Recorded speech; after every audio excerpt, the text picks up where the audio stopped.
The Caligula Murders, Part 10. The days that followed were a blur of unease and escalating dread.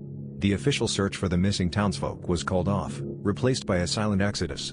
Anyone who dared to approach the edges of the massive symbol etched into Wailington's earth found their vehicles failing, sometimes with far more sinister results.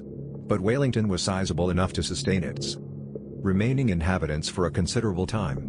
There was enough to keep them going, although the looming symbol served as a constant, unsettling reminder. Then, the raccoon attacks began again, but these were no ordinary assaults. The creatures had been transformed, nightmarish mockeries of their former selves. Piles of teeth, fur, and flesh, these things seemed immobile, yet they moved with an unnatural grace, their strength and cunning terrifying. Wailington, however, was a town where gun ownership was common. The townsfolk fought back, a grim, desperate defense against the horrors they faced. Ray and Brody, haunted by their encounter with the Dream Collective, remained silent about the true extent of their ordeal. The strange beings hadn't contacted them again, leaving them and the rest of Wailington feeling utterly alone and vulnerable to whatever might come next.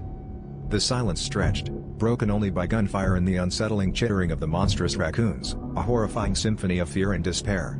One night, under the sickly yellow glow of a street lamp, Brody stumbled upon something that chilled him to the bone. It was a crude drawing of the symbol, scratched into the side of a weathered building. But this wasn't just a copy, it was an evolution, a horrifying mutation of the original. Twisted, gnarled lines wriggled and writhed, and from the center of the altered symbol, something seemed to pulse, a faint, rhythmic throbbing. A strange smell, faintly sweet, and yet sickeningly cloying, wafted from it. As Brody stared, paralyzed with fear, a shadowy figure emerged from the darkness. It was tall and gaunt, its face hidden by a ragged hood.